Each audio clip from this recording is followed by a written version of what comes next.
cannot upload any. I never. We'll get you in there, David. Yeah. Everybody, welcome to the Regeneration Podcast. You might have just heard not three of us, but four of us laughing a little bit.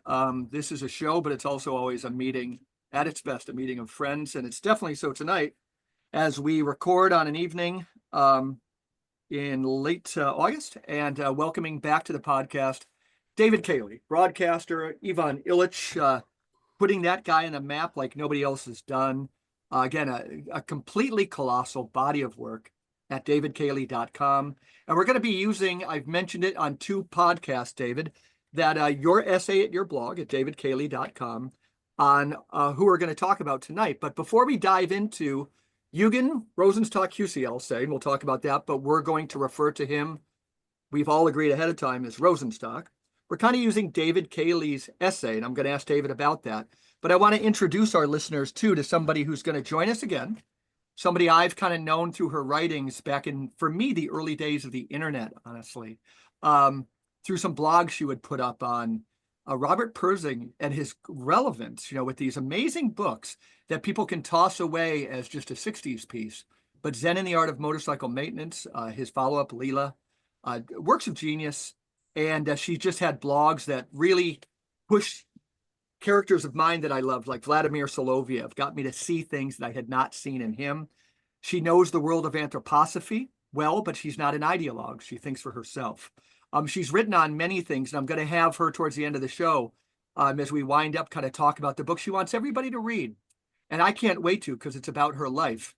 So, Caryl, we're going to have you on again, but I want to welcome you to the Regeneration Podcast. Caryl Johnston. Thank you. It's a great honor. Okay.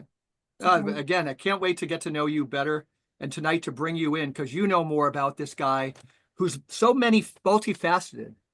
And that's one of the reasons I thought having more people, because like a diamond, you got to get at this guy who's totally sui generis. The abbot of the monastery I had mentioned a lot where I worked, I have him reading some of Rosenstock now. And he said, Michael, Abbot Father Gerard de Souza is, he's from India, but said, Mikey, every sentence is a koan, right? Every sentence, that helped a lot. Every sentence is a koan. He's reading The Christian Future. David Cayley, we're going to have you, again, our listeners, we have a lot of repeat listeners. They know you, but we're going to weave in your body of work again. But what's it all about? So tell us, you discovered, you mentioned it in your piece, but repeat enough for the people. Why did you just write this? You're not making money off this. No, that's true. The guy. I think I did tell a story, but it was I can Venmo you $20. An English musician who I've never met in the flesh, Alison Blunt, who is a composer, and she took a sentence of mine from an interview I had done with someone in Paris during the pandemic and wove it into a musical composition. As the voice as part of the music. And that caused us to be in touch. And presently she started sending me PDFs of things by Eugen Rosenstock-Heussy, who I'll agree with you to call just Rosenstock from now on, because the name is a double-barreled name. His wife was Heussy, and in the Swiss custom, sometimes the names are joined at marriage, but it's rather a mouthful. So I hope he and she will excuse me in just calling him Rosenstock. So anyway, she sent me these PDFs of The Christian Future, which you mentioned, and another book called Judaism Despite Christianity, which was his exchange with Franz Rosenzweig during the First World War on the relations of Judaism and Christianity. And I was just enthralled and began to read my way into his work, and I think read pretty much everything I could find in English. I haven't listened to all his lectures at Dartmouth yet, which you can also find online through an excellent outfit called the Eugen Rosenstock-Heussy Fund, and they maintain a very informative website, so people who might get interested from what we're talking about could go there. Nice. But yeah, so I saw many parallels with Ivan Illich, who's a great interest of mine. as Unpack you that a know. little bit at this time. Hmm? That's going to be significant. Well, It's a good I don't bridge know for if a I, lot of us. Yeah. let's talk first about Rosenstock and then Good, see if we good. can do that. That's too general for me to get my Absolutely. teeth into. Yeah. But I'd love to come back to that. Yeah. So let's again, you're reading The Christian Future, Mhm. and you could have found it verbose. You could have found it again better arranged as a book of koans. You could have why did you stay with it? I think it's a relevant question because he could be intimidating or off-putting, like Steiner. Well, you're basically asking me to introduce him. I Do it. and I don't know where to begin exactly. There are various aspects of his thinking. What would that you tell a make- young person is his most significant relevance in our time? Like a question that we um, haven't answered, that you think he points pathways to. Well, let's just start with speech thinking. And Caryl, we're going to bring her in. Yeah. Rather than me trying to say these are the 6 most important things Sure. in his work, because he is not alone in this idea by any means, but he and I would say Rosenzweig together in conversation during the First World War developed this term, at least, which they called speech thinking. And basically, the idea is that there is not thought and then expression in language. That language is original and irreducible with human beings. Thought begins in language. It isn't that we think and then we translate, speak, right? Rosenzweig, who was his pal and interlocutor, a man who is known to students of philosophy for a marvelous and rather difficult book called The Star of Redemption. Yeah. And who died young in 1929.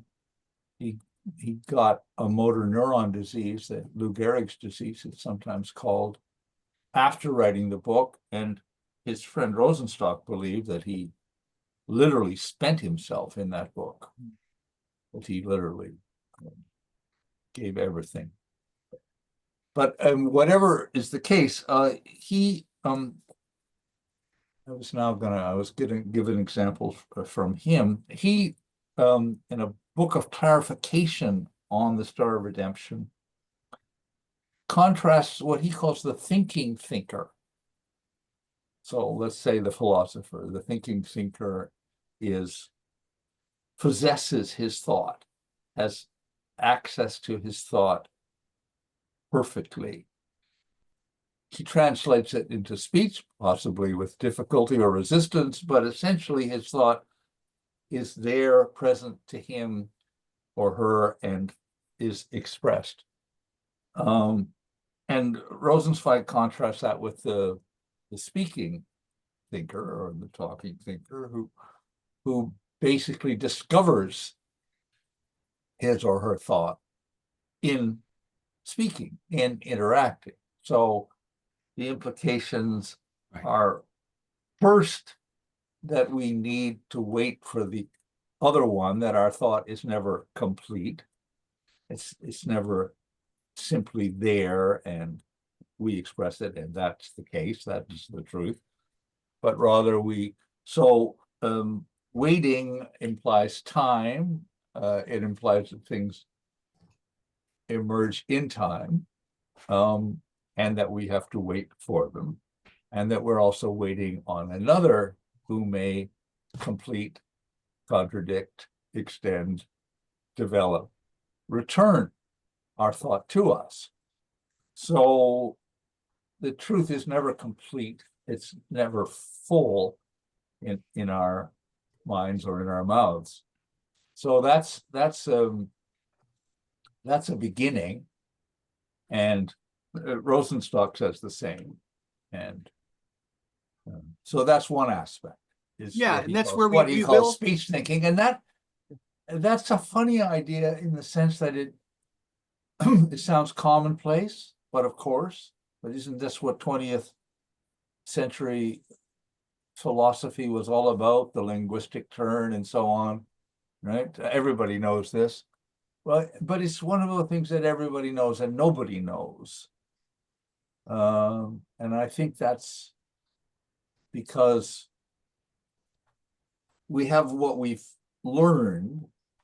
So let's say we read Wittgenstein or this or that on language and philosophy, but we also have what Charles Taylor once described to me as our default mode of thinking, which I think is still essentially Cartesian. It's still essentially subject object. It's still essentially that we're all in that default mode. We're all still thinking thinkers. Mm-hmm. And in that sense, Rosenstock's idea remains radical. Well, when we think like that because that's how we were trained to think about it. But yes, and we're trained not just by our formal right. training, but by the way the environment speaks to us. But that reminds me of Robert Frost. You know, when somebody asked him, "Why do you write poetry?" He said, "Well, I write poetry because then I tell myself things I didn't know that I knew." Right? Yes. Which is, I mean, that I know, you know, as a poet and writer and musician, that there's something incarnational about that process. That there's the music, you know, it's a weird thing, right? If we talk about, I wouldn't even call it about thinking, but you know, or maybe the realm of ideas, but somehow as whatever it is that we give, I mean, really the word articulate is really important. It's an important word in that sense, right? Because we articulate something, and this is, and very often you'll encounter a writer or a thinker who doesn't have an available vocabulary to articulate what's speaking to them. And it's speaking of speaking, right? And so, like you see this in Steiner, you also see it in Jakob Burma. So at first they borrow from other things that are around them, whether it's theosophy or alchemy in the case of Burma. But eventually, as they kind of settle into it, and you see this also in Krishnamurti, where then, you know, and even meditation, which becomes a kind of attention to the thinking about thinking.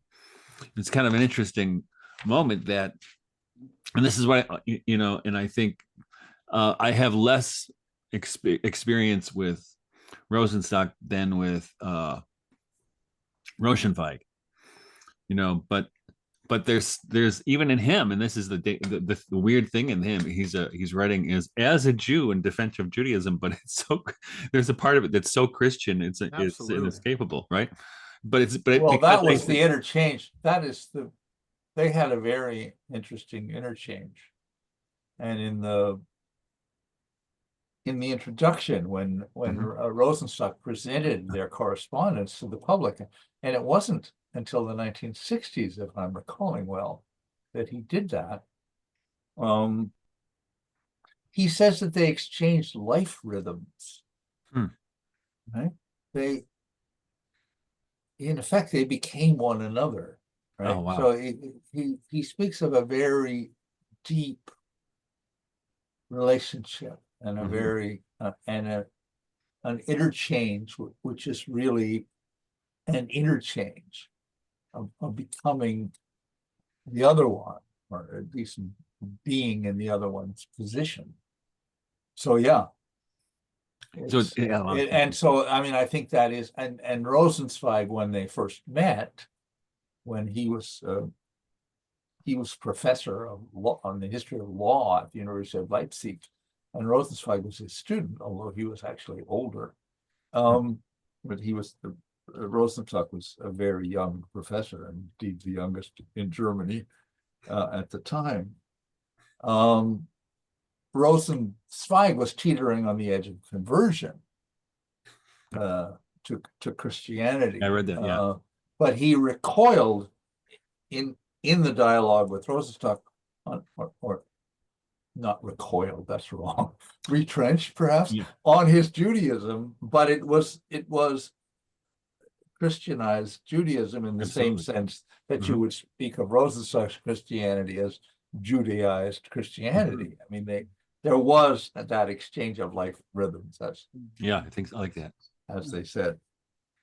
So Caryl, this is you're the article that you have at the Imaginative Conservative that I will link is kind of the reason I wrote to you about this, because David brought up the issue of speech thinking, and you're saying the same thing. And I use the image leading into this that this guy and his way of thinking is so multifaceted. At this point, but tell us like how you discovered Rosenstock, then dive right into the speech thinking piece. How would you describe this to people? Well, What's the missing ingredient? Why we don't really pick it up or something? that's interesting because I think I stumbled across the Christian Future when I was living in the Berkshires back in the 80s or something. And I picked up the book and then I let it go for a long time, but for some reason I picked it up again. And then I started buying as many of his books as I could get. And I joined the Rosenstock Society. And one of the things I love about him so much is that he is such a refreshing change to the narcissism of our era. He's very relational. He talks about responsiveness. That's what speech thinking means, to be responsive and to have the speaking and listening in the same soul. I think that's all very much needed today because I think we're kind of all entrenched in our own worlds. And to me, that's been one of the great discoveries of his work, you know. I think, it alluded to this, and tell me if I'm wrong, David, but, we talk about it in alternative modernity a lot. And I see him as an alternative too. Do you think that label, and again, if it doesn't, we don't need to stay on this, but like some of what Caryl said made that rise in me, that some of what he's doing, and we've brought up the name Descartes a couple of times, there's a way of looking at an alternative modernity, that's the hinge point of what Owen Barfield, at least in his book on Coleridge, called outness, the myth of outness. Then we see the political parties. The left would use, the notion that, there's no such, because of outness. Because there's no such thing as outness, there's no such thing as truth in any way. So it easily leads to a bad direction. But like the conservatives that still believe in outness, kind of Artesian worldview that messes with something, there's this notion of an objective truth, and that's where we see modernity playing out within these two poles. David, with your work on Ivan Illich and this idea of like an alternative modernity, Descartes, is there something unique that a Rosenstock brings to the conversation, because that's a subject that's of interest to a lot of the listeners of this podcast. We think this lineage of sophiology kind of participates to that conversation. Well, to begin, he certainly belongs with Illich, with Barfield, since you mentioned him, with Carl Jung, I would say, and various others who I take to be prophets of a new age or a next Christianity, or however one would want to put that. What does he bring to me? A kind of existentialism, let's call it, which is, now I know this is also Jacques Maritain territory to say that Aquinas was an existentialist and so on. But this is not really in Rosenstock's lexicon. But I would say he and Rosenstock together announced their version of the end of metaphysics, right? So that's the starting premise. There is no other world of which this is a pale reflection, or of which this is a copy. he is completely incarnational. That's part of the philosophy of language, right? That the world is spoken into existence is something you can read in Genesis. But God does speak the world into existence in Genesis. But Rosenstock thinks of that as being an everyday reality. It's like, so do we speak the world So into that existence. so that what we think of as grammar, he has a whole philosophy of grammar, and even speaks of grammar as properly a science of social relations, but believes that grammar becomes the autopsy of a corpse in the hands of the Alexandrian grammarians. Now we're in the 3rd century before the Common Era, but that it's the grammar that those of us who are old enough might have learned in school. But now nobody learns grammar in school anymore. But when you learn the parts of speech, and this is a gerund, and this is a participle, and this is this, and this is that. But he says that the kind of those basic operations of language is not what he's talking about. He's talking about the originality of command, of praise, of prayer, of song, right? The fundamental acts of culture by which a world is brought into existence for a given community or people. That these are the fundamentally grammatical acts, and the indicative, the pointing function of language, this is that, is very secondary, comes much later. So that philosophy of language is one aspect of a completely incarnational philosophy, but he believes that all the concepts, and not wrong word, he believes that all the figures of Christian thought also belong to the life we live. So he speaks, for example, of the idea of last judgment, and says, I can speak of a last judgment because I've seen a last judgment. I've seen the last judgment passed on Kaiser Wilhelm II's Germany. I watched it at Verdun. I was there. And he mentions a number of other last judgments, like world's ending, right? His whole philosophy of revolution, which is related in a remarkable book of some 800 pages called in English Out of Revolution. It was the first book that he wrote in English, and amazingly, after only being in the country for 5 years, he produced this masterpiece. But he had published it in Germany in 1931. The two books are not quite the same, so he literally created a new work in English. But he believes that revolution, he calls it the march of the Holy Spirit, but he believes that all revolutions, and he starts the history from the papal revolution of 1077, Gregory VII's dictates of the Pope, the beginning of papal monarchy or papal revolution, and then proceeding through the Reformation, the English Revolution, the American, French, and Russian revolutions, that all those are acts of faith. They're acts of refounding a world that has failed, that has lost meaning, that must respond to a new word, a commanding word. And that, in very brief, is his philosophy of revolution, but it's all incarnational.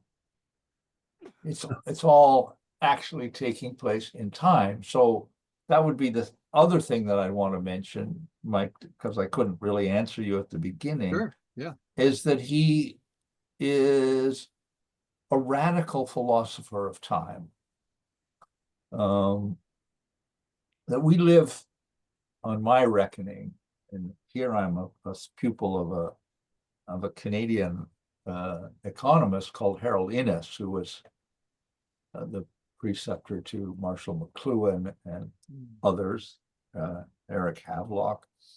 But he claims, and I think it's true, that our world is almost completely spatialized, to the point that time has almost even time is spatialized. We experience time as some sort of spatial or extended event, so that we have lost the value of time as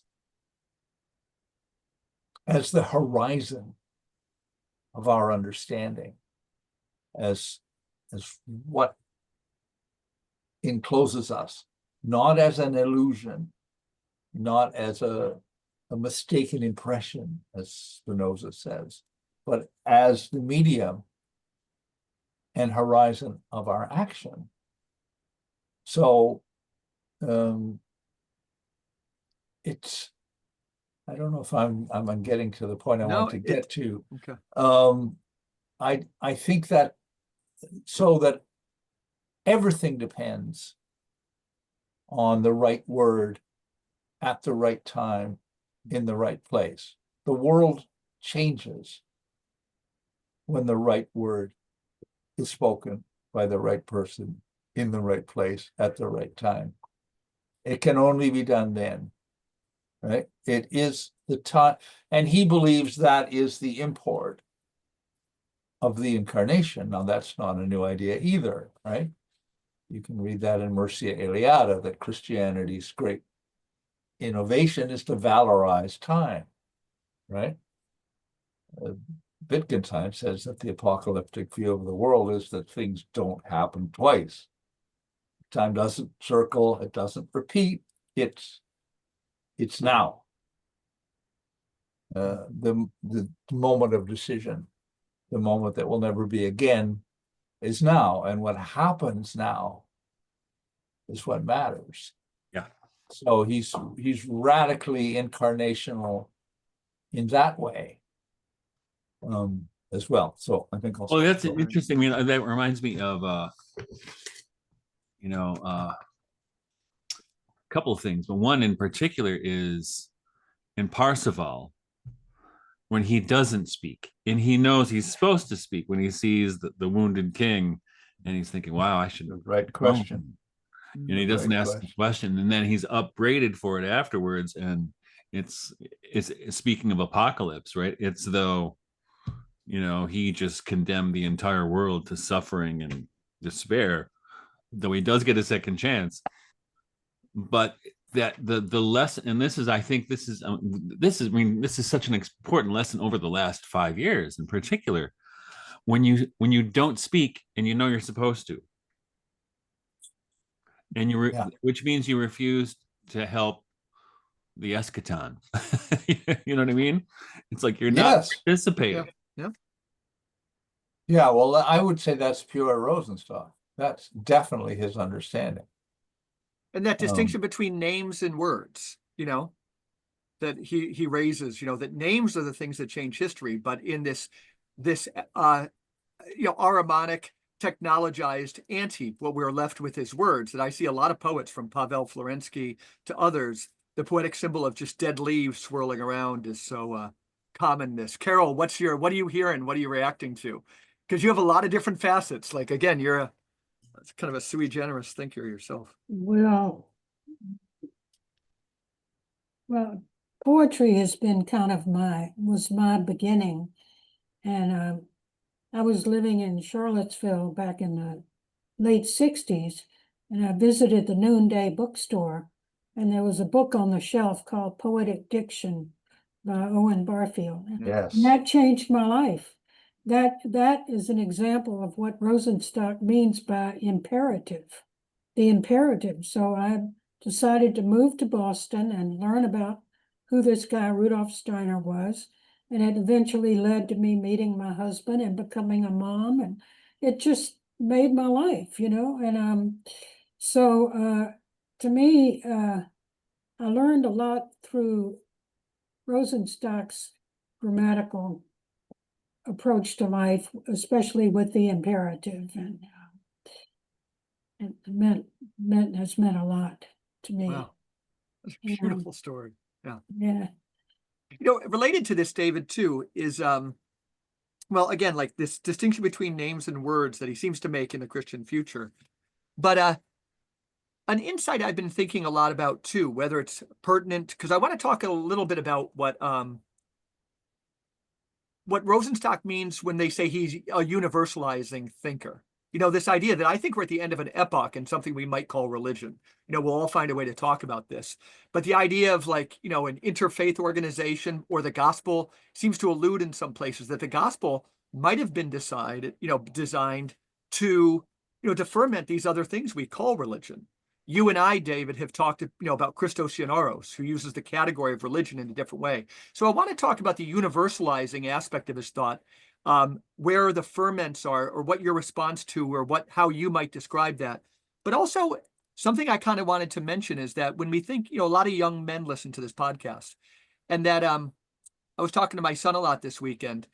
So many people, when they see the Trump phenomenon, they're turning to like Oswald Spengler, and there's great insights there that you can get by looking at this through the age of Caesarism. I always tell people, talk about somebody who's multifaceted, but if you're looking at Trump, everybody wants to compare him to Hitler. If anything, I think the Caesar heuristic is has a little more power than the other one. But Oswald Spengler is a big deal. In Rosenstock, we're looking at somebody who I think, when he talks about time lapses, but is like way ahead of his time. And some of these ideas, universalism, tied in a different way for me for Rosenstock than like David Bentley Hart about apostasis.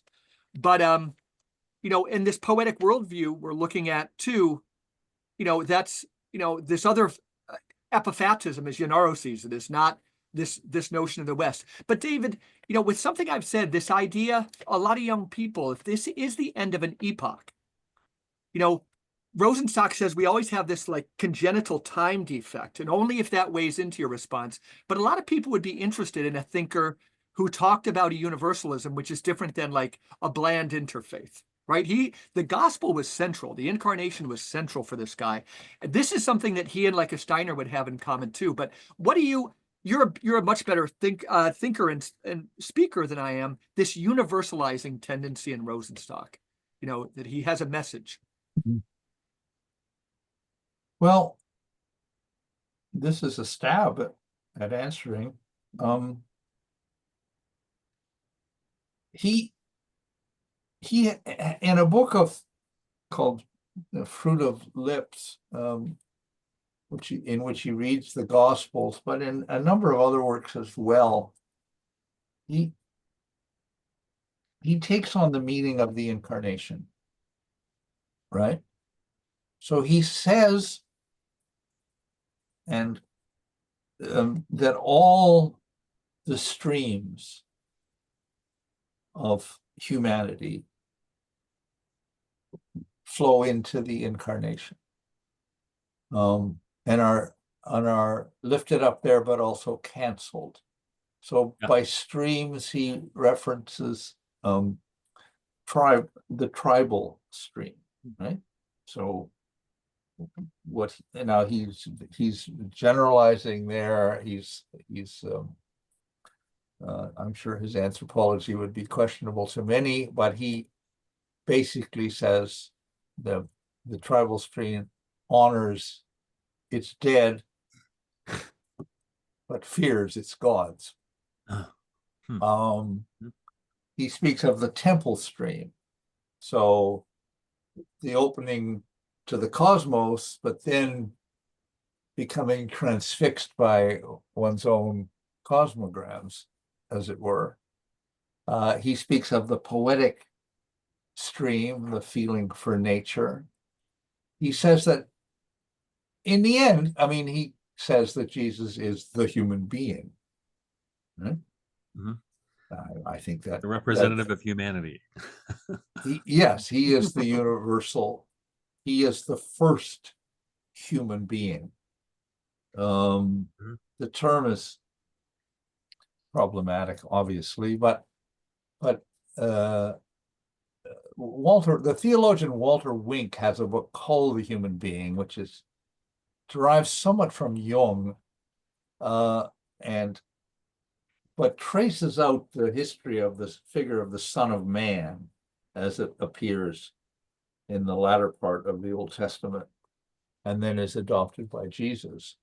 But what it amounts to in Jung's way of, in Wink's way of speaking, is that he is the human being. So he sees him as a universal figure, and he sees that the inception of anything is always singular. That's a rule with him, the human being at first. And that's interesting because this is a sticking point for a lot of people, right? How could the future emerge from one place? This was what Simone Weil, for example, could never, as a Platonist, could never swallow about Christianity, and she found it scandalous.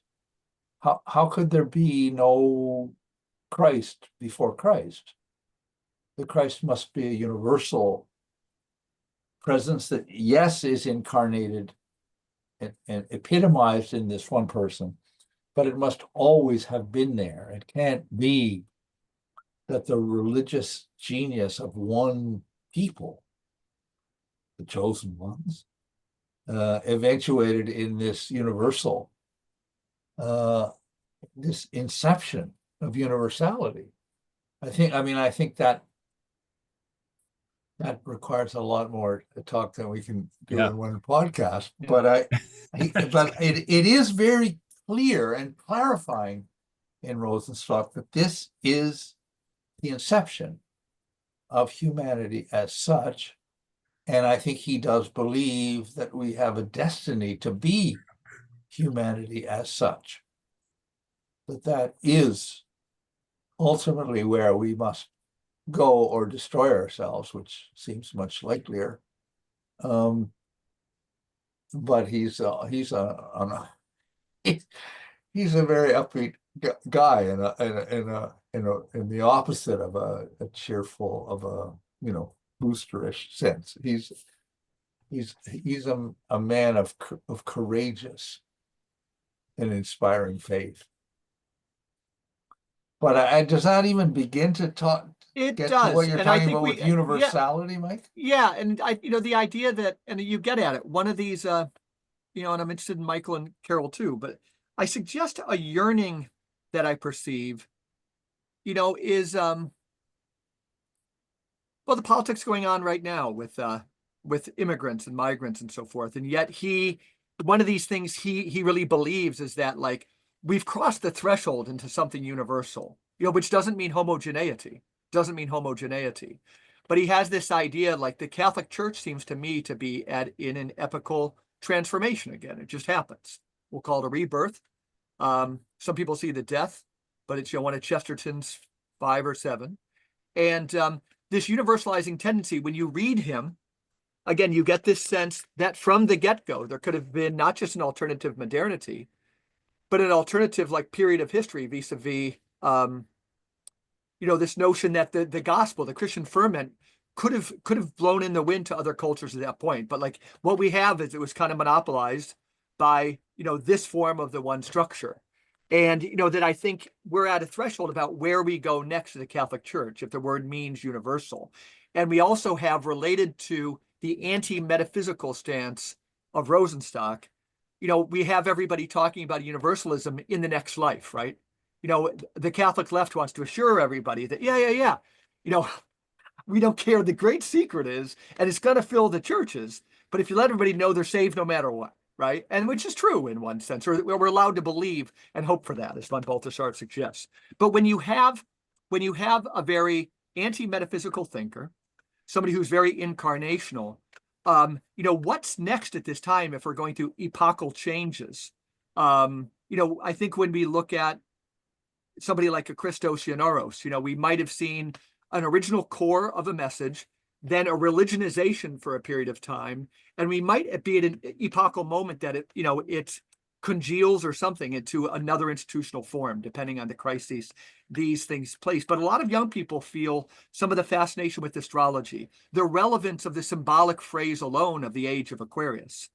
Does Eugene Rosenstock have something to say about those yearnings, about spirituality? Caryl, why don't you take a stab at what you're hearing, on this first? I see you're listening intently, but you're also free to take a pass and say, this other guy's crazy. Well, I don't think Dr. Rosenstock was very favorable to astrology or occultism. Right. Yeah. And there's a story that is told of him. He met Rudolf Steiner. He saw him at some point. It was after the First World War. And he made the comment that the 80,000 corpses seemed to make no impression on Steiner's being. Steiner comes across as a very unemotional. He never talks about his family or his wives or his, he's very distant. I mean, he did a lot of wonderful things. But so Rosenstock, one of the things he said that I've always loved, because I have two sons and I'm glad that my sons could know their grandparents. Time is only real when 3 generations are together.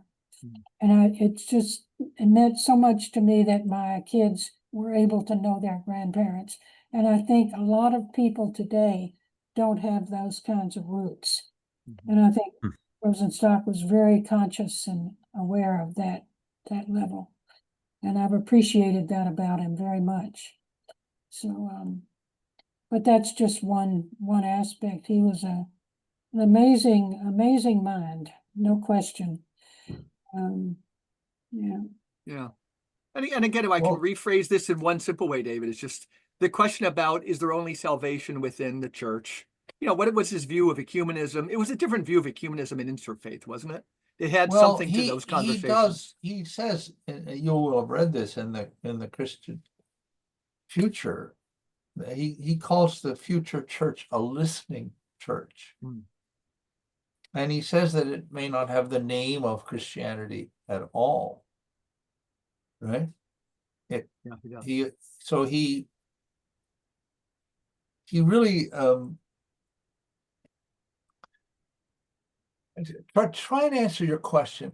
Can I go back to Illich for a minute? Please. Illich, in his book Gender, a much abused work, talks about the pre-Gothic, the church of the first millennium, and its hospitality to local spirits and gods, and that you still see in Romanesque churches, where there may be dragons and kobolds and green men and so on. And he admired that. He took the phrase from the Old Testament, the God of gods, and said that it could be taken literally, that the supreme God, if you will, needn't be threatened by other gods. He is the God of the gods, right? They are not his competitors or his enemies. So the local imagination is not a threat. Astrology is not a threat. Astrology is a fascinating ancient science that's full of riches and interest. I don't actually know what Rosenstock thought of astrology, but that was, I think, Illich's, what he attempted to do in missiology in the 20-odd years he spent within the church, was to say that the gospel might function as a leaven, as a seed, as an invitation, without necessarily destroying or overcoming or dominating the milieu into which it's introduced. Things, of course, don't happen that way, right? They happen by blood and the sword so far. But that is his thinking, right? So this is just to try to answer your universality question. This is spot It seems on. to me that a universal church will be no church at all, as we have understood church. It doesn't mean what Ionaros calls the ecclesial event will fail to occur. It may be occurring right now, here, between us.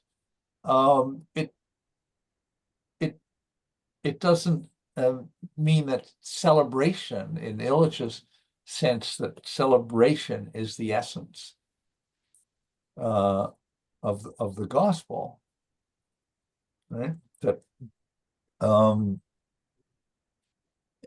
but it does mean that these institutional structures and their rituals and their baggage and the obsession with preserving them just as they are, right? It may not last, right? The world will change. And right now, I feel like we're in a mood of such thoroughgoing reaction, right? That everywhere you turn, it doesn't matter whether people are trying to save science or they're trying to make America great again or preserve objectivity and journalism where it never existed.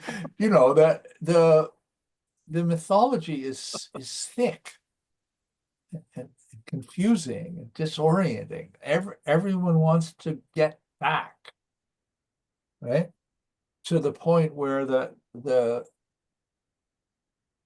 if you think of this generation of prophets, and I'll call them prophets, I know the term is problematic, and Illich advises against it in a famous passage, but we don't really have another word. So what was Dietrich Bonhoeffer? What was Ivan Illich? What was Carl Jung? What was Eugen Rosenstock? Let's say this generation where they have a clear vision of a new age, right? They've all had a persuasive experience of an ending, right? For Rosenstock, he says a world comes to an end at Verdun for him.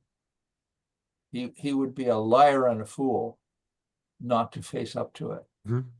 And he turned away from every position that was offered to him after the war. And those included a position in writing the new constitution in Germany, in becoming a prominent religious editor, in returning to the faculty of law at Leipzig. He said, no, I know that something is over. I know that something new must begin. I don't know what it is. It's necessary to live in the presence of that and to try and discover it. Illich, in the book that I did with him called Ivan Illich in Conversation, talks about a walk he took just after the Anschluss in Vienna in 1938. And he said he could smell, touch, feel the end of his world. He lived his whole life with a vivid sense of that he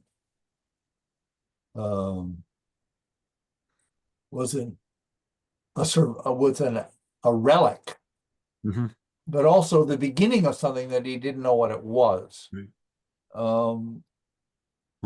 Dietrich Bonhoeffer in prison, in Tegel prison, suddenly thinking, well, it's over, right?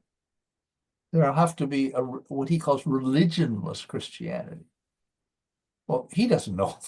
He doesn't know what that means. We don't know what that means. But he he's experienced an ending, he's sensing a beginning, but he doesn't know what it is.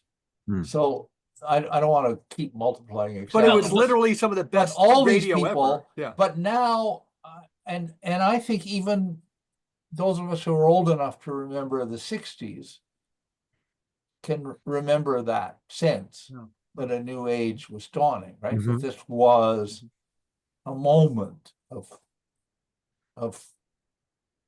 kairos, of apocalypse, of Mhm. last judgment, of new beginning. Right. But now we're, I mean, like any new age, we're now in the phase of it where it just seems impossible. It's reaction is completely dominant. So it's very hard, I think, to keep. Yeah. No, I Keep this in it's mind. interesting. All those endings that you point to, those apocalypses, those eschatons. But I mean, for me, it really was COVID, right? In fact, I joke around people like when they talk about, this book of yours came out. So that was BC, Before COVID. Yeah. That's good, Michael. That's good. But but I I feel, I mean, I'm too old to say that, but I understand it, and I experienced it.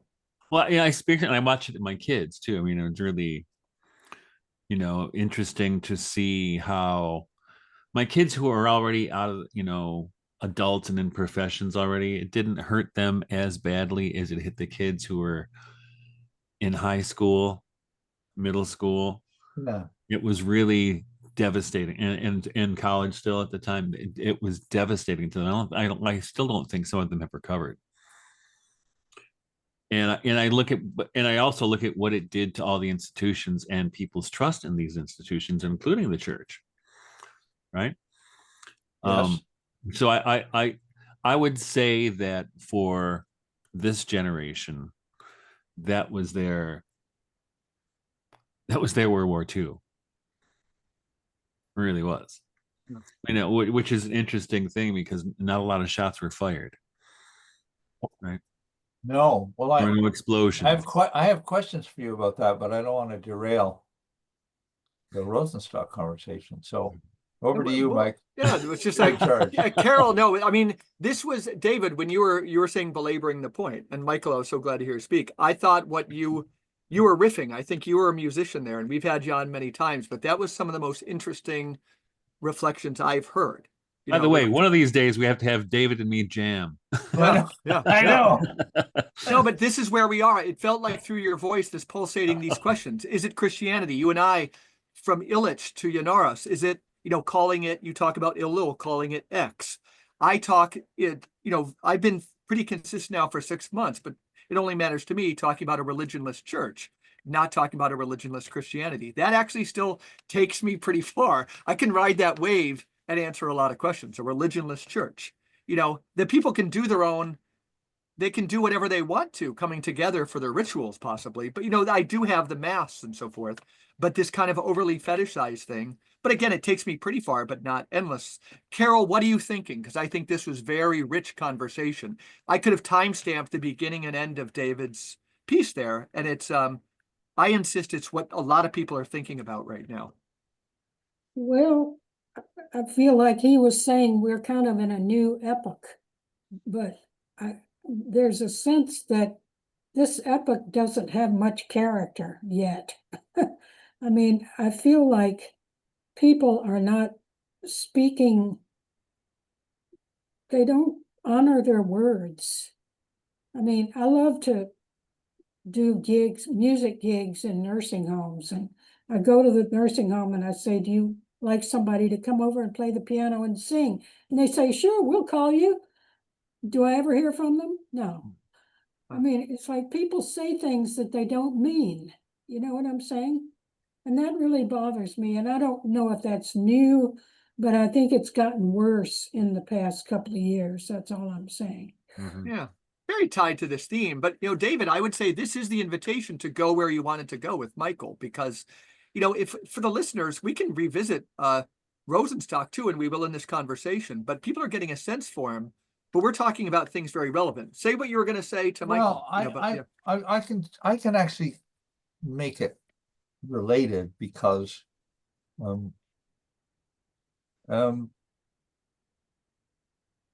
COVID was such an extraordinary experience. First of all, it was a surprise to me.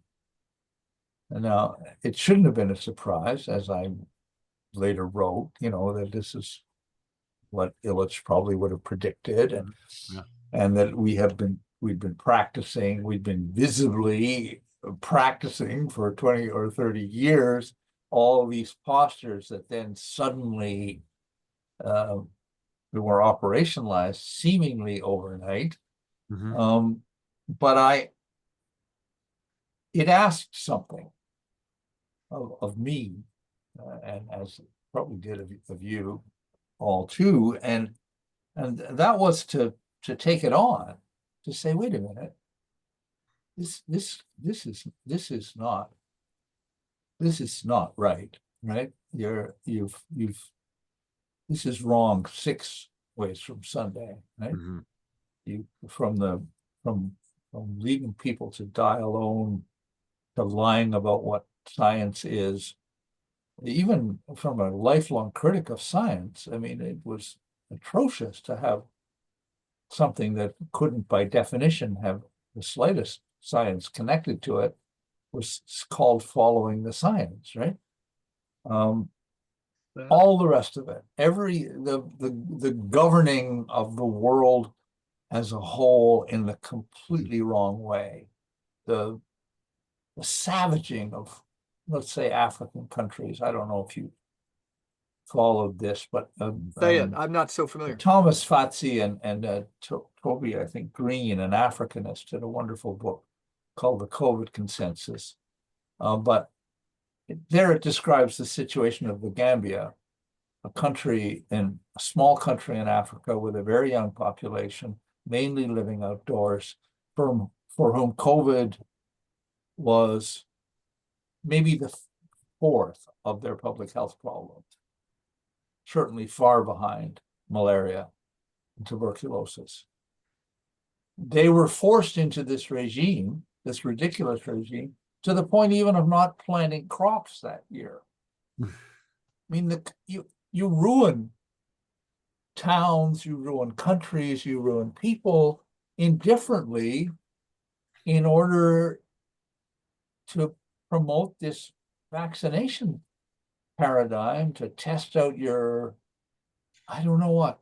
I mean, it demanded, it's Rosenstock in that sense. I think one had to speak, and one had to accept the loss of friendships, the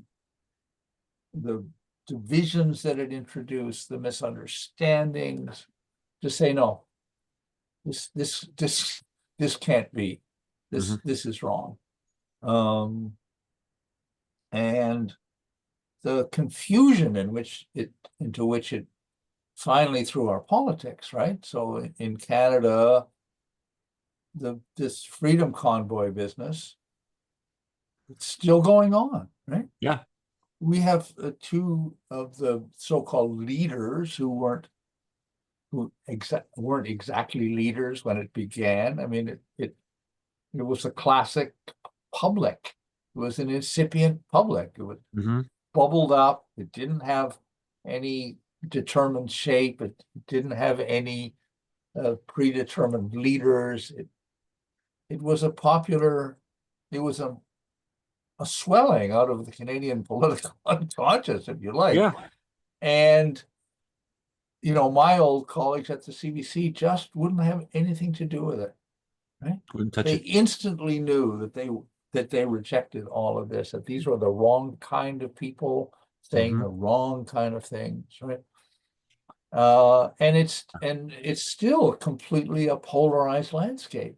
And I would suggest that the COVID regime has continued in Canada, with, as we saw recently with the prohibition of walking into the woods, even on your own property, right? It's a continuation of that same kind of mindset. That's which is about wildfires, insane. am I right? That was a wildfire thing, yeah. Yeah, but no, but still, but that type of that regime sure. Yeah. So This type of thinking. No, I think it's directly relevant to Rosenstock. You know, again, he creates something of a ferment, and these, this idea of, and I think, Caryl and David too, we've tried to bring out, in a short time, we've got 20 more minutes, but let's go back to this notion of time. I remember, and I've written on time at Front Porch Republic, just about its priority. And I remember being in my first class in divinity school, where I realized that, I think it was the professor, to put it so simply that, if you were pagan, and not a pejorative use of the word pagan, you could, if your theophany was in space, you would eventually come to fisticuffs over that tree or that holy mountain, right? But in the church, which we work for, frequently Pentecost will fall on the same day as Mother's Day, and when your theophanies are in time, it doesn't necessarily lead to violence, right? But that introduced me to a whole notion of like theophanies in time and things like the Exodus. And we know when we talk about such things, we're really in Rosenstock's wheelhouse. And maybe David and Caryl and Michael, what you've read, you might have different things, but like, how does he make the significance of the time element? What part pops to you? Like, so the reference to time cups was great for me. It was in that he just says he just we're distemporaries as opposed to contemporaries, and maybe some of you will unpack that. But I'll go to you first, Caryl. Like, he's obviously a historian, a prophet, and a sociologist of time. He's also very Christian in this regard, Judeo-Christian, we might say, for an overused term for me. But when you want to say that this guy Rosenstock really foregrounds the centrality of time, if you were describing something to somebody that you wanted to hand this on, what would you say is some of the most important insights he has? Well, I very much appreciate his emphasis on time, because I grew up with a certain tradition in my family, owing to the fact that I had an ancestor in Virginia, and the land was given to the family back in 1710 or something like that. So it goes way back, and I'm very much aware of time. And something that Rosenstock said has always resonated. He said, there's a big difference between things that take time and things that take no time. And I think that's something our culture has not paid attention to. I think we're very careless with our buildings and our landscape management and all of that. And I've known some beautiful places in my past that have been destroyed and turned into shopping centers. Mm-hmm. And I think that's terrible, absolutely terrible. Or here where I live, they're being turned into what do they call them? Solar farms or wind farms. Or storage Horrible. facilities. Yeah. Yeah. Or storage facilities, right? Yeah, They go everywhere. horrible. Little mini But garage. those, I mean, it's yeah, happening everywhere. I live in a very old part of Philadelphia, Germantown. We have buildings going back to the 1700s. But what are the people doing? They're building these ugly condos everywhere. Yeah. Look around, and my brother in Chapel Hill says it's happening down there. What's happened? Who's taken over this country? Yeah, I mean, well, we've always bowed to the capitalists, but just in the past couple of years, it's well, really. I don't know if I would call that capitalism anymore. Whatever it is, it's kind of it's capitalism inspired by the Chinese model. It's predatory. It really is, Predatory. It's totally predatory. predatory. Yeah. Is there a difference then in the time element? I'm just thinking out loud, but I think you'll get the question, David. I'm going to use young men again. They're very fascinated in history. Everybody knows Saturday Night Live can do a really funny sketch you can look up about men who are constantly thinking about Roman history. Wives seeing their husband just distant in a brown study, and it's always about Roman history. How would we like if somebody like Rosenstock-Heussy, or we're thinking of Illich here, the worst being the corruption of the best, names versus words for him in some sense, the power of naming, which has sovereignty and initiates things. How would you describe Rosenstock's interest in time as being related to, or maybe the opposite of, this fascination with a certain form of history? And I've never thought of this Well, question before, but I sense something. I mean, time is made, right? Time is a time cup, since you quoted it, and it's kind of a sweet expression, I think. Yeah, Illich said we need You know, people that to police our time. a period, we create times with words. Mhm.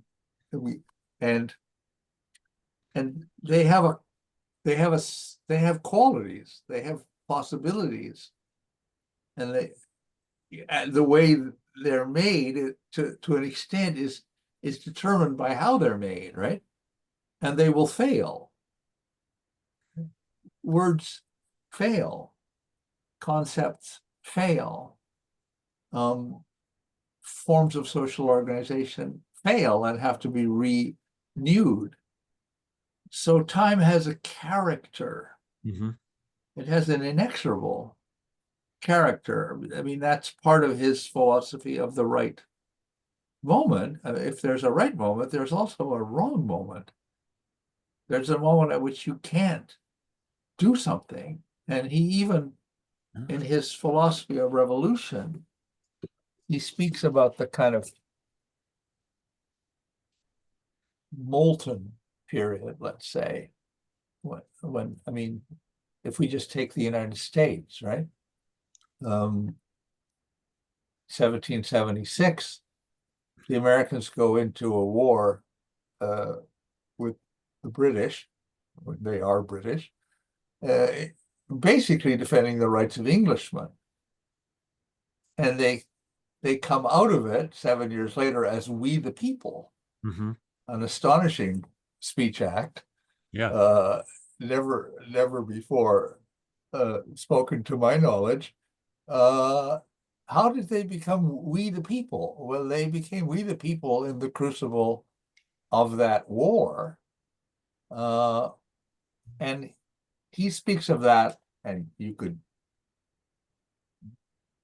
adjust for other revolutions, as a period in which is spent in what he calls the open, Mhm. right? So it's Hmm.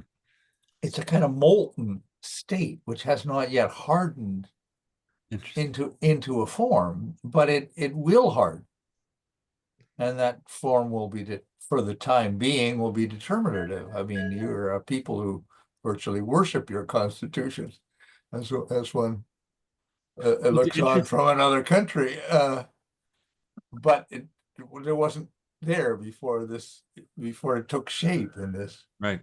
out of this lava. Well, it's interesting you mentioned the open, right, which is also a big word with Heidegger, right? Especially Yes, when he's and writing about Agave. poetry, right? When Yeah, he's writing yeah, about poetry. And I think what you just said kind of circles back to how you began this conversation with talking. There's like two aspects of the word or language. There's the descriptive, the diagramming of sentences and the analytical, but there's also um the poetry that comes from the desire to communicate with the other, right? Which is, you can't have language without an other, right. right? Which touches on the incarnational aspects of the beginning was the word as well, right? And what you said earlier, right? Praise, as Rilke says, praising is what matters, Yeah, right? Because it changes the quality of language. And I don't mean kind of rote praise that you might get in a prayer book or something, but I mean, this kind of effusive recognition of what is. You know what I mean? yes. Which I think that's what they're getting. What Rosenstock's getting at is that's the, how did he put it? What was it? What was the way he just speak? Speak something into existence or no? But Speaking language or speaking, what was it? Speaking philosophy or Speak how to that go? I may know thee. Yeah. what was it, Caryl? Speech Speak that I thinking. speak that Speech I may. thinking. And that's what I think that happened. Okay. right? Right. Yeah. That's what Rilke's doing. That's what Heidegger was trying to direct people's attention to, I think, in his later years. Yes. The Stephen Vizinci, who I liked, in maybe your article, but everybody plays with the cogito, right? I think, therefore I am, and we're all at war with that. But this novelist who became a friend, Stephen Vizinci, would put it, I act, therefore I know who I am, which is good. It's pretty close to Rosenstock there, but he has a philosophy apparently of the act. I act, then I know what I'm willing to stand up for. Like David, you put yourself out there during COVID or but this idea, yes, that Rosenstock, he's inverting that. And when I think of it, I think of the gospel, foxes, Jesus is always pointing out these people. The foxes have holes with which to hide.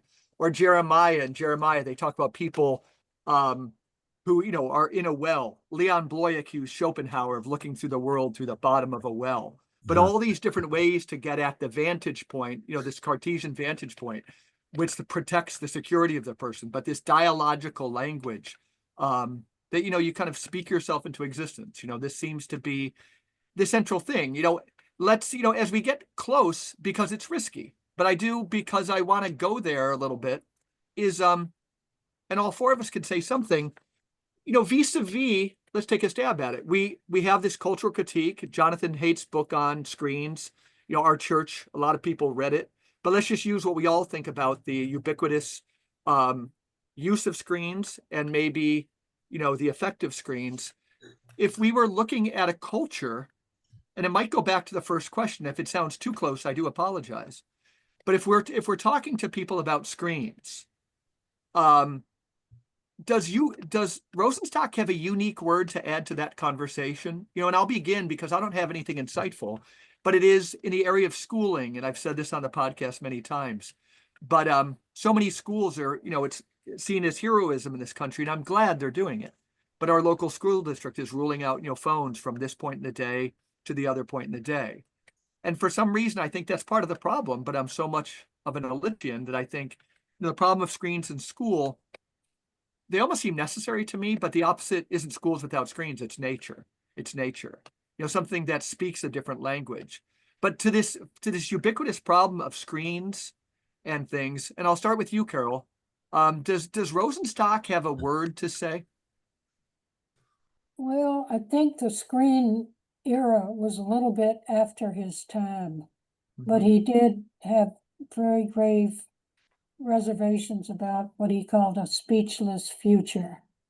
Now, I don't think he had a lot to say about all the technology, but I think he was aware of Right, it. he was aware of it, but does his thinking offer a word, capital W? Not that that's I know. outside of the Cartesian paradigm. It's like Not something that else. I know of. Okay, yeah, Well, I can give you a word, okay, which is the cross. right, the cross. He tried to shape a whole sociology in the image of the cross. He called his book, which in German was just called Sociology. In English, he called it In the Cross of Reality. Reality. So we are by nature torn, inner from outer, past from future, right? Within our families or our school settings or whatever, we deal with this problem of being, as you said before, distemporary, a word he coined, I think, right? Yeah, yeah. But being distemporary is very often covered up by the fiction that, well, we're a family, or we're this, or we're a school, or we understand each other, but which actually is a way of not doing the work of recognizing that you don't understand each other. And so the relevance of the cross to your theme of the screen, to me, is when COVID started, I was a refusenik. I wouldn't do this. I'd had a couple of bad experiences. I thought, no, right? I mean, that's basic. That's Illich 1. There are some things you just have to say no to. There's the things you just have to renounce. But as it happened, I published that big book about Illich that you were so kind to, Mike, and I realized that I was shooting myself in the foot. That I wasn't gonna, well, I was just gonna say no to everybody. No, I don't want to talk about it. No, I didn't publish a book. And I gradually began to say yes to invitations to participate in video conferences. And here we are. I feel that both of you are friends of mine. And I've never met either of you. Yep. I hope that will change, but it might not. I'm getting pretty old. And and more than that, I mean, there's this ferment that's going on online that is really the site of, I think, of resistance, of community, of, and maybe the beginnings of a model of how to act globally and think, I mean, act, wait a minute, think globally, act locally. I mean, what's it going to take? If we're going to be one species, we're not all going to be in the same room. So this must be part of it. Wow. But it's manifestly horrible. It's manifestly destructive. So I'm saying you can only think about it in the image of the cross. You can only think about it in the image of contradiction. And then you see both aspects of it. You don't try to make a universal answer. You don't try to make a general answer because there isn't a general answer. Wow. So that's my attempt That's to apply really great. And thanks Rosenstock for to feeling I'll go with screens. that. Yeah. Well, I'd say if well I done, can Caryl, please. say something. Ortega y Gasset once said, "I am only interested in the thoughts of shipwrecked men." And Rosenstock's Cross of Reality is a kind of a depiction of our shipwreck because we're constantly Nice. tension between the inside and the outside and the past and the future. So we are, in a way, permanently shipwrecked. And I think that's a very vivid Nice image way to of look at it. that. Yeah, I mean, to go back to Illich during his period of promoting a new church when he was in good standing in the Roman Catholic Church, constantly insisted that innovation and tradition would have to be considered as one idea.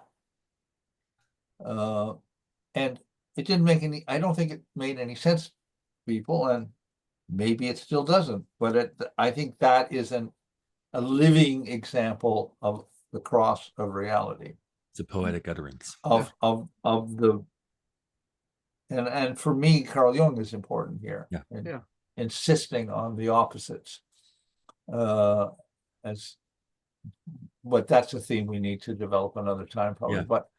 But yes. Wow. Nothing has so brilliant. Nothing has one aspect. Nice. Now, aspects is what I was thinking. I began by saying, this protean thinker needed to be seen from various aspects, right? Yeah. Like anything beautiful. Why don't we Mike, go ahead, hold on. Michael, please. Yeah. So let's, I'm gonna, before we end, I Do want it. to share a poem with you, that Rilke poem. Oh, The nice. Sonnets to Orpheus, because it really speaks to what we've been saying here. Speaks, get it? Speaks, get it? This is the first, number 17 of the Sonnets to Orpheus. Praising is what matters. He was summoned for that, and came to us like the ore from a stone's silence. His mortal heart presses out a deathless, inexhaustible wine. Whenever he feels the god's paradigm grip his throat, the voice does not die in his mouth. All becomes vineyard, all becomes grape, ripen on the hills of his sensuous south. Neither decay in the sepulchre of kings, nor any shadow that has fallen from the gods can ever detract from his glorious praising. For he is a herald who is with us always, holding far into the doors of the dead a bowl with ripe fruit worthy of praise. Thank you. Yeah. Some of the speech thinking too is Rilke's famous distinction between living convex and concave, right? Putting yourself out there again, getting out of the boat.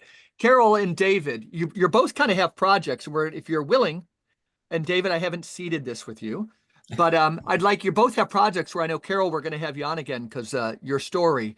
But tell us, Caryl, what the book you're most proud of, because we're going to talk about that when we have you back on, so people can find it. Well, my book is very flawed, but the book I felt I came here to write is called Stewards of History, Land and Time, and the Story of a Southern Family. And it's on Amazon. And it went through many iterations, and it should be better, but it is the book I felt I had to write. So it's there. You are a beautiful human being. Holy cow. I don't Wow. know. And I'm going to put a link to that. David, you're writing on Jung. Describe the project and say, is that something you're going to post on your blog that maybe we'd have you back to talk about? What's going on there? Oh my God. Well, that Rosenstock essay took a long time, right? I can't digest this stuff. It's a long essay, but it's also a reckoning. So this piece you're alluding to is on the relationship between the thought of Carl Jung and the thought of Ivan Illich, and a relationship which no one has previously imagined existed that I know of.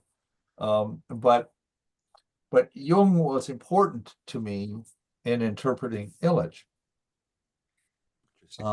and particularly some sentences in his big book Ion. Oh yeah. Which seemed to me to echo what Illich had said in The Rivers North of the Future. Now they're so different, and have many different starting points and assumptions, but I'm trying to work it through, and I think I'm nearly there. Oh, nice. So you'll see that presently. Looking forward to that one. Within the month, I hope. Yeah. The other thing, Mike, that is the book I did on the CBC is being published on September the 16th. Oh, good. Okay. Well, that It's link will be up. finished, Yeah. and I have received my copies last week. So Congratulations. That's where David and I met, was on the CBC. Because growing up in Detroit, we got the CBC from Windsor. yeah. Mike, what are you working on? We haven't talked about that recently. I don't nothing. I don't know. You are, though. Well, I'm giving a lecture in October. We're always planning some book. And I'm not planning a book right now. Actually, I'm thinking through a book of poetry that tentatively is called Folklore. Okay. But so far, it's me playing the guitar in my office for an hour and a half every morning. And today I was playing a bunch of Jacobite songs because Really? well, I saw that image of that little girl being attacked by somebody in England, and she pulled out the knife and the axe, and it took me back to my Scottish Jacobite days. Wow. Well, Wow. Michael, I'm sure our ancestors both fought for Bonnie Prince Charlie. That's right, Mine did, and I'm very proud of them. Bonnie Prince Charlie. That's Yep, great. That's right. yep. Well, thank you, one and all. And I look forward to re-engaging. I thought this was a very, very special conversation. Me too. Thank you Really very special. much. Yeah. God bless you both. And God thanks, bless. listeners, for listening to the Regeneration Podcast.